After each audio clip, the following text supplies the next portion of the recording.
National broadcasting centres को निशाना बनाया जा रहा है। पूरी दुनिया के सामने जो जंगी कवानीन है उनको पामाल किया जा रहा है। तो दोस्तों, पहली बात तो और ब्रेकिंग बात यह है कि अमेरिकी सदर डोनाल्ड ट्रंप नरेंद्र मोदी से मिले बगैर G7 छोड़ गए। जानते हैं कि इसराइल और ईरान की जंग अपने 5वें दिन तक पहुंच गई है। शदीद जंगी जान, लगातार बमबारी, लगातार टकराव, लगातार तबाही और बर्बादी फैलती चली जा रही है। 100 घंटा हो चुका है और ये 100 घंटा बहुत ही बड़ा टाइम है। फिलिस्तीनियों के खिलाफ वही ईरान के साथ बरती जा रही है और अगली बारी किसी की भी हो सकती है।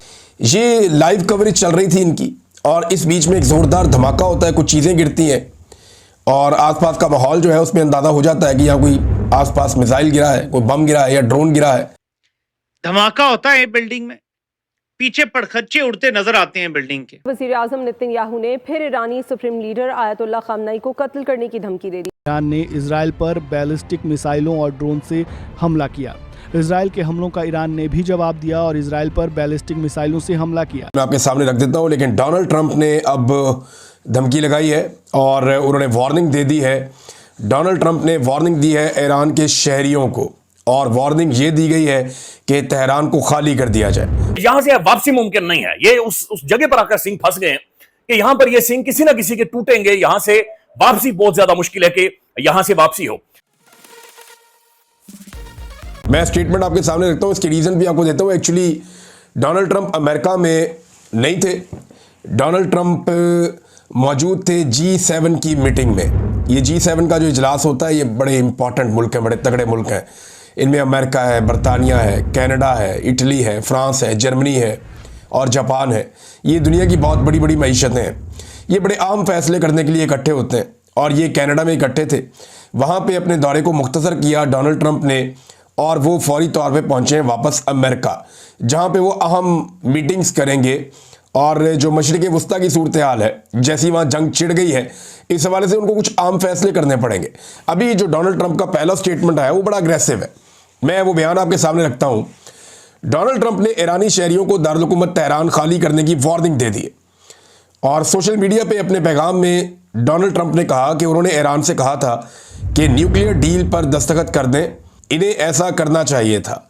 सदर ट्रंप ने कहा कि उन्होंने बार बार कहा था मगर ऐसा नहीं किया गया। इंसानी जानों का ज़िया शर्म की बात है। ईरान किसी सूरत न्यूक्लियर हथियार हासिल नहीं कर सकता। सदर ट्रंप ने ईरानी शहरियों को खबरदार किया है कि हर शख्स तेहरान को खाली कर दे। अब ये डोनाल्ड ट्रंप ने इससे पहले भी जनाब बात की G7 में इस हवाले से और वहाँ भी उन्होंने कहा कि ईरान को मुआहदे पर दस्तखत करने चाहिए और हम यकीनी बनाना चाहते हैं कि ईरान के पास एटमी हथियार ना हो और उन्होंने पेशगोई की कि ईरान एटमी डील कर लेगा। अब वो वापस चले गए वाशिंगटन कनाडा से डोनाल्ड ट्रंप और उन्होंने तेहरान को खाली करने की धमकी दी है। इसके बाद हमने कुछ मनाजिर देखे कि तेहरान को खाली किया जा रहा है। ये उससे पहले ही लोग इनखला कर रहे थे। जब जंग होती है तो लोग जो सिविलियन हैं वो बड़े शहरों को छोड़ते हैं और कुछ देही इलाकों में चले जाते हैं क्योंकि वहाँ पे बम गिरने का या ख़तरात जो हैं कम होते हैं। वैसे भी हुकूमत एवैक्यूएशन कराती है। जो इंपॉर्टेंट एरियाज़ होते हैं, जो अहम इलाके होते हैं, उनके आसपास के शहरियों को कहा जाता है कि आप ये एरिया खाली कर दें, जानी ख़तरा है, जान जाने का ख़तरा है, लिहाजा इस इलाके से निकल के महफूज मकाम पर चले जाएं।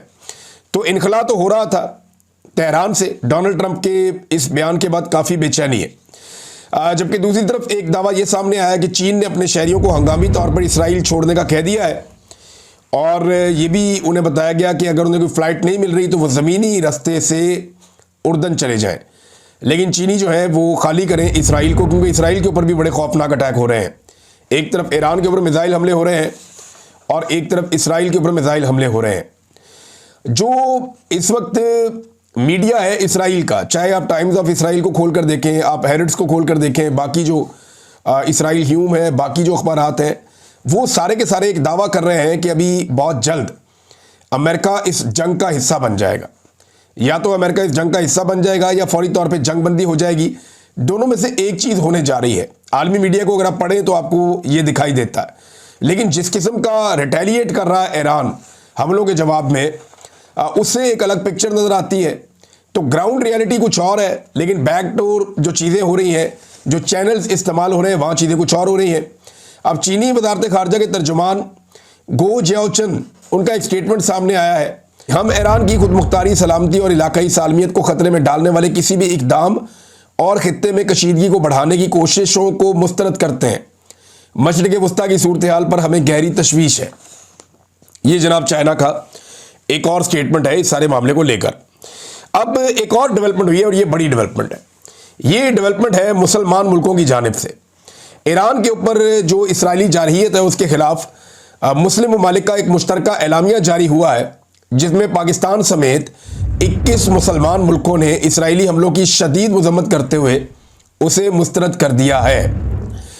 अब जो एयरवे के ऊपर रिपोर्ट छपी है वहाँ से भी चले मैं आपको पढ़ के सुना देता हूँ, वैसे पूरी दुनिया में ये खबर छप गई है। अच्छा, ये जो मुश्तरका एलामिया है इसमें इसराइल की ईरान के खिलाफ फौजी जारहियत और खित्ते में कशीदगी के तनाजुर में ये बयानिया जारी किया गया।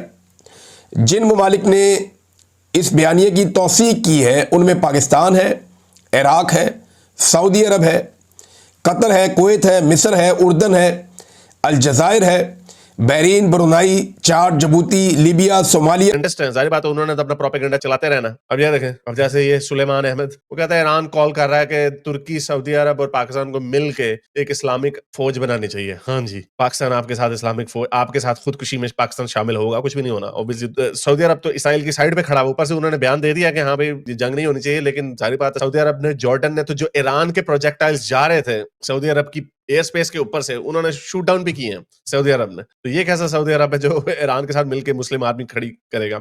और ऊपर से इनके प्रोपेगेंडे चेक करें, ये देखें एआई की वीडियोस बना बना के इंटरनेट पे छोड़ी जा रहे हैं और लोगों को, अपनी आवाम को जाहिल बनाई जा रहे हैं। उसी तरह जिस तरह पहले जाली ओवर प्ले करते थे, जो गजा में जो लोगों की अमवात हो रही है, बहुत सारी हुई भी हैं, इसमें कोई डिनाई की जरूरत नहीं है, लेकिन जिस तरह उधर एग्जैजरेट करते थे, इधर अपना ईरान का जो नुकसान है उसको डाउन प्ले कर रहे हैं और इसराइल का जो नुकसान है उसको एग्जैजरेट।